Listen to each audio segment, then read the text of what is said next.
C2B or cross to back. Doing this by skip the first stitch on the left.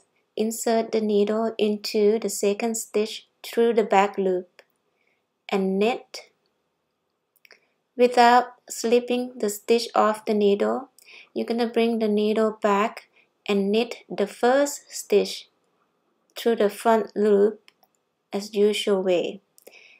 And then now we can slip both of the stitches off at the same time. This is how it's going to look when you finish. All the stitches that you do the C2 back will slant over toward the left. Okay, I hope you like the video. Thank you. Come back soon.